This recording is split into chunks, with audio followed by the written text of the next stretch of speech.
इस कार्यक्रम के पुण्यार्जक हैं सौभाग्य कोहिनूर श्रीमान संजय जैन, श्रीमती ममता जैन परिवार, ग्रेटर कैलाश दिल्ली। सौभाग्य भक्त श्रीमान विजेंद्र जैन, श्रीमती निर्मल जैन परिवार, गुरुग्राम। सौभाग्य भक्त श्री मनीष गोधा, श्रीमती सपना गोधा, गोधा एस्टेट परिवार, इंदौर। सौभाग्य भक्त श्रीमती कुंती देवी जैन, श्री राजीव जैन, श्रीमती मीनाक्षी जैन, कावेरी जैन, उदय जैन, सिविल लाइंस परिवार, दिल्ली। सौभाग्य भक्त Shri Amit Jain, CA, Shrimati Anshul Jain, Anshika Jain, Anuttar Jain, green park परिवार, दिल्ली। सौभाग्य भक्त श्री राजीव जैन, श्रीमती साक्षी जैन, श्री आयुष, श्रीमती दिशा अगड़िया, श्री नमन जैन, श्रीमती ईशा जैन परिवार, गुड़गांव। सौभाग्य भक्त श्री आलोक जैन, श्रीमती पायल जैन, कनिष्का जैन, शौर्य जैन परिवार, भजनपुरा, दिल्ली।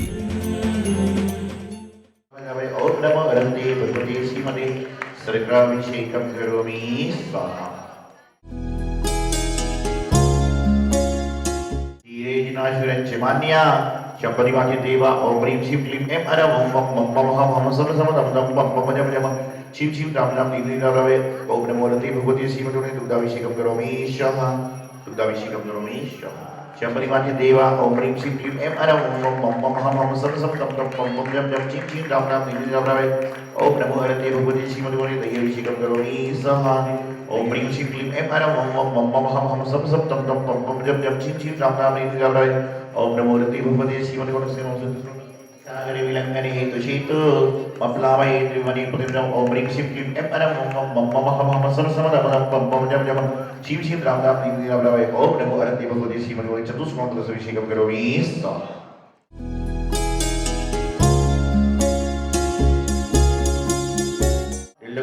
करोमि ओम ह्रीं श्रीं क्लीं ऐं अरं ओम मम सब सब दम दम पम जम जम शिव शिव राम राम नीली राम रवे ओम नमो रति भगवते श्रीमती स्वतित्रस्याभिषेकं करोमि स्वाहा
महानुभाव,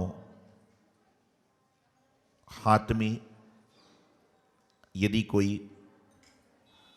भारी वस्तु होती है तो इंसान को हाथ में वजन महसूस होता है। इंसान की पीठ पर यदि भारी बस्ता होता है तो इंसान को वजन महसूस होता है। लेकिन इंसान की जीवन में, मन में यदि कोई बोझ हो तो उसको पूरा का पूरा जीवन भारी महसूस होता है। हाथ में भारी वस्तु है तो एक समय के बाद छूट जाएगी, पीठ पर भारी वस्तु है तो एक समय के बाद पीठ खाली हो जाएगी। लेकिन आपके मन पर यदि बोझ है तो ये खाली करने का काम सिर्फ आपको करना पड़ेगा और कोई नहीं कर सकता। जिस प्रकार से गाड़ी पार्किंग स्टैंड पर खड़ी हुई है और वहाँ पर यदि कोई दूसरी गाड़ी आती है तो जब तक पहली गाड़ी नहीं निकलेगी तब तक दूसरी गाड़ी नहीं आ सकती। उसी प्रकार से मन के अंदर बोझ लेकर चल रहे हो। आपके इस मन में बोझ है, तो जब तक आपके मन में बोझ रहेगा, जब तक आपका मन भरा हुआ होगा, तब तक मन के अंदर कोई वस्तु आ ही नहीं सकती। इसलिए मन को खाली रखने का प्रयास करें। जिस प्रकार से आप किसी शादी में गए, किसी बर्थडे पार्टी पर गए और वहाँ पर बहुत सुंदर सुंदर व्यंजन बने हुए हैं, लेकिन आप घर से पेट भर के भोजन करके आए हो, तो आप क्या खा सकते हैं? थोड़ा बहुत तो खा लेते होगे, चम्मच दो चम्मच खा सकते हो बस। इसी प्रकार से जब घर से आप मन में उलझनों को लेकर आ रहे हो, घर से आप मन में परेशानी को लेकर आ रहे हो, घर से मन में आप समस्याओं को लेकर आ रहे हो, घर से आप मन में तकलीफों को लेकर आ रहे हो, तो यहां पर आकर आप मुझसे कैसे क्या प्राप्त करोगे? यहां कर आकर गुरु भगवान के चरणों में, भगवान के चरणों में आप मस्तक झुकाकर प्राप्त क्या करोगे? क्योंकि आप उलझनों के साथ मंदिर में आ रहे हो, तकलीफों के साथ मंदिरों में आ रहे हो। और मैं तो हमेशा एक बात कहता हूं, आप उलझनों के साथ में आओ कोई बात नहीं, तकलीफ के साथ में आओ कोई बात नहीं, समस्याओं के साथ में आओ कोई बात नहीं, लेकिन मंदिर में आने के बाद पारसनाथ भगवान के चरणों में कह देना कि हे भगवान, मेरी सारी समस्याएं, सारी तकलीफें, सारी परेशानियां मैं आपके चरणों में छोड़कर जा रहा हूं, और आज से मुझे चिंतामणि पारसनाथ भगवान चिंता से मुक्त कर दें। लेकिन नहीं, भगवान के दर्शन के बाद भी बीच बीच में मोबाइल देखते रहते क्या टाइम हुआ है? अरे भाई, भगवान की भक्ति टाइम देकर नहीं की जाती। भगवान की भक्ति तो जब तक मन लगे करिए, आनंद से करिए। भोजन कोई गिन गिन कर खाता है तो उसका पेट नहीं भरेगा, और जो भोजन भरपेट करता है उसका पेट जरूर भरता है। जो गिन गिन कर करेगा वो कभी खा ही नहीं सकता, क्योंकि उसको चिंता होगी है कि नहीं। और जो खाने बैठता है, जब तक भूख लगी तब तक खा रहा है, उसको आनंद आता है। तो जीवन में आनंद प्राप्त करना है, परमानंद की ओर जाना है, तो अपने मन को, मस्तिष्क को खाली रखने का प्रयास करें। भरे हुए मन में कुछ भी नहीं आएगा। भरी हुई वस्तु में कोई दूसरी वस्तु नहीं आ सकती। और यदि आप क्या करोगे, एक लोटे में दूध भरा है और उसमें आप पानी डाल दोगे तो क्या होगा? दूध मिलावट का हो जाएगा। वैसे तो आजकल का जमाना चल रहा है किस चीज का? मिलावट का, दिखावट का और बनावट का।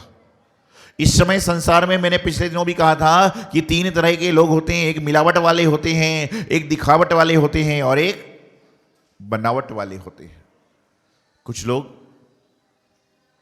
गाड़ी इसलिए खरीदते हैं कि हमें उसमें सफर करना है, और कुछ लोग गाड़ी सिर्फ इसलिए खरीदते हैं कि हमारे पड़ोसी को भी मालूम चलना चाहिए कि मैं भी कुछ हूं, आइए। लेकिन मैं एक बात कहता हूं, आप क्या हो? जितना इंसान यहां बोलता है ना, उतनी घर जाके शांत रहता है। एक बार एक बाबा जी मेरे पास में आए, वो बड़े बात बात पे गर्म होते थे। एक बाबा जी मेरे पास में आए, वो बड़े बात बात पे गर्म होते थे। वो संत बनने की राह पर थे, यूं कहना चाहिए संत भी बन गए, लेकिन क्रोध खत्म नहीं हो रहा। तो एक दिन लोगों ने मुझसे पूछा कि बोले महाराज जी, बात बात पर गर्म क्यों होते हैं? बोले इतना गर्म हो रहे हैं कि तेजी से स्टोव चलता है, गैस चलता है तो भी गर्म होने में टाइम लगता है, लेकिन ये तुरंत गर्म होता है। मैंने कोई जवाब नहीं दिया। फिर पूछा, ये बताइए बाबा जी गर्म क्यों होते हैं? बार बार मैंने कुछ जवाब नहीं दिया। फिर तीसरी बार पूछा कि बाबा जी गर्म क्यों होते हैं? तो मैंने उसको बुलाकर जवाब दिया कि हे भाई, ये जिंदगी भर अपनी पत्नी की गरम गरम बातें सुनता आया है, तो बेचारा पस्त हो चुका था, अब अपनी गर्मी को यहां आपके सामने निकाल रहा है। इसी तरह क्या होता है कि अंदर तो कुछ बोल ही नहीं पा रहा है, तो बाहर ही बोल रहा है। लेकिन ध्यान रखिए, आपके संस्कार आपको आज्ञा नहीं देते कि आप गर्म होइए। गर्म हर वस्तु है। दीपक गर्म होता है तो लोगों को प्रकाश मिलता है, सूरज गर्म होता है तो लोगों को प्रकाश मिलता है, लेकिन इंसान यदि गर्म होता है तो लोगों की रोशनी चली जाती है। तो आप इंसान होके गर्म मत होइए, बल्कि कूल रहने का प्रयास करें। एक बोलते ना, ठंडा ठंडा बनफुल, ठंडा ठंडा कूल कूल। लेकिन सिर्फ ये बोलने में अच्छा लगता है, सुनने में अच्छा लगता है, लेकिन जीवन में ठंडक में आदमी आ ही नहीं पाता है। एक व्यक्ति दर्शन करने आया, बोले महाराज जी आशीर्वाद दीजिए। मैंने कहा मंगल आशीर्वाद। फिर बोले आशीर्वाद दीजिए मन में थोड़ी शांति रहे। मैंने कहा शांतिनाथ भगवान की जाप करिए। बोले दिमाग में गर्मी कम रहे। मैंने कहा ठीक है। मैंने फिर जाते समय उससे पूछा, मैंने कहा आप व्यापार क्या करते हो? बोले महाराज 2-3 तरह के व्यापार हैं। मैंने पूछा कौन कौन से? तो बोले एक कोल्ड स्टोर है। मैंने सोचा कोल्ड स्टोर में रहता है और गर्मी है। और एक बोले आइसक्रीम की दुकान है। कोल्ड स्टोर है, आइसक्रीम की दुकान है, फिर भी गर्मी बहुत है। फिर मैंने उससे पूछा कि भाई साहब वैसे आपका नाम क्या है? तो उसने हाथ जोड़कर जवाब दिया शीतल प्रसाद। शीतल प्रसाद नाम है, कोल्ड स्टोर है, आइसक्रीम की दुकान है, उसके बाद भी गर्मी है कि ठंडक में रहने के बाद भी जीवन में गर्मी है।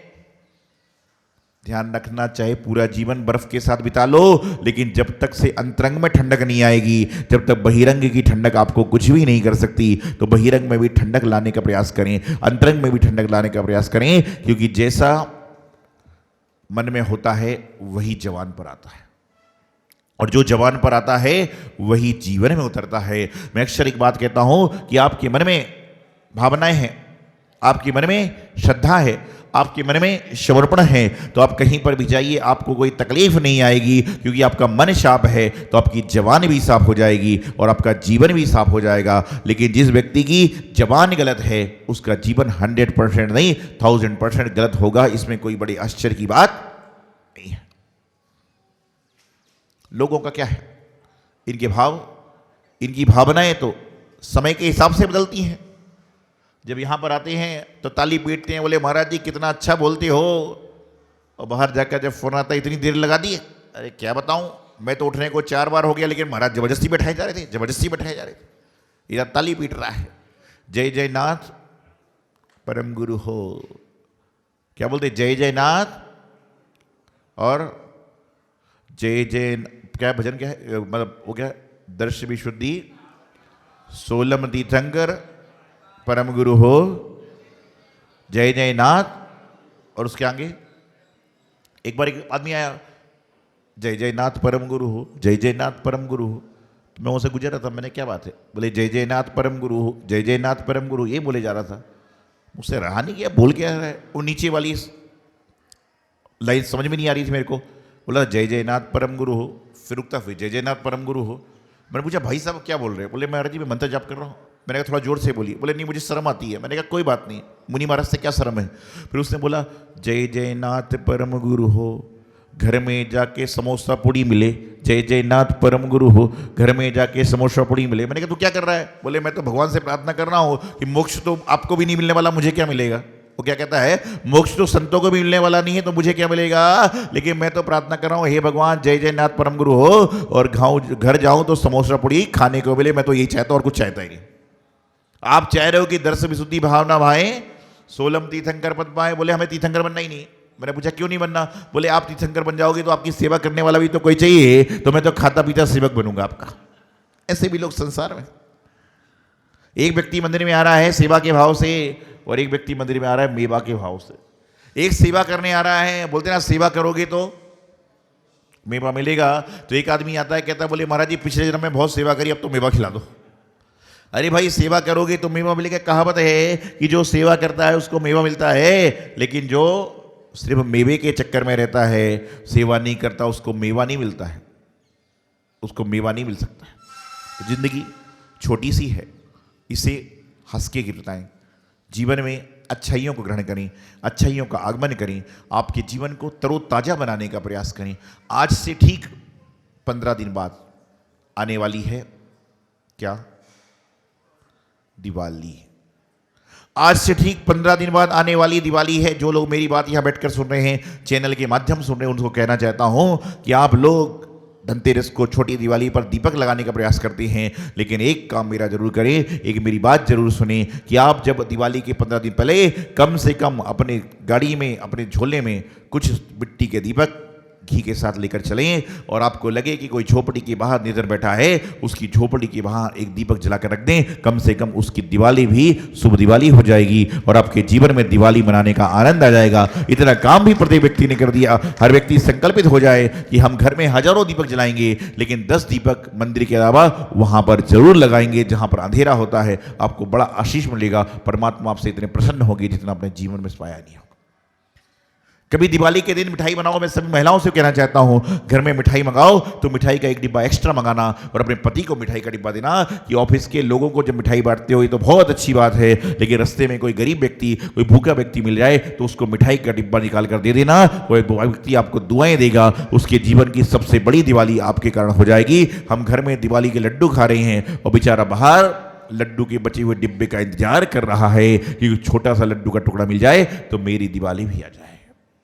भारत देश का हर व्यक्ति जो लड्डू खा रहा है वह संकल्प कर ले कि इस दिवाली पर मैं एक लड्डू प्रत्येक व्यक्ति को दूंगा। तो मेरा मानना यह है कि आने वाली 2022 की दिवाली भगवान पार्श्वनाथ के आशीर्वाद से ऐसी हो जाएगी कि दिवाली वाले दिन व्यक्ति बिना मीठा खाए उठेगा, लेकिन दिवाली वाले दिन व्यक्ति बिना मीठा खाए सोएगा नहीं। यदि हर व्यक्ति संकल्प कर ले कि एक लड्डू दिवाली के दिन मैं उसको दूंगा जिसने खाया नहीं है, तो पूरा भारत देश कम से कम 2022 की दिवाली पर लड्डू से, मिठाई से अपना मुंह को मीठा करेगा। अपने भाव को जगाएं, अपनी भावनाओं को जगाएं।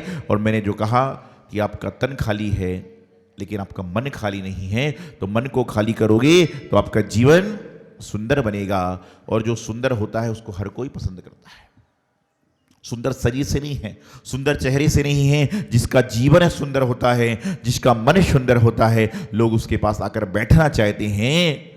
और जिसका जीवन सुंदर नहीं है, जिसका वचन सुंदर नहीं है, जिसका तन भी सुंदर नहीं है, उसके पास लोग बैठना नहीं चाहते, बल्कि बैठे हुए लोग भी भाग जाते हैं। तो अपने जीवन को अच्छा बनाएं। और जो मैंने बात कही है कि हर व्यक्ति संकल्पित होवे कि इस बार की दिवाली पर एक दिया कम से कम, एक लड्डू का डिब्बा कम से कम, एक मिठाई का डिब्बा कम से कम उन तक पहुंचाएंगे, अपने हाथ से पहुंचाएंगे जिनको दिवाली के दिन लड्डू क्या रोटी भी नसीब नहीं हो रही है। आपकी दिवाली शुभ दिवाली हो जाएगी। यही मंगल आशीर्वाद गुरुदेव आचार्य सिद्धांत सागर जी महाराज। सौभाग्य कोहिनूर श्रीमान संजय जैन, श्रीमती ममता जैन परिवार, ग्रेटर कैलाश दिल्ली।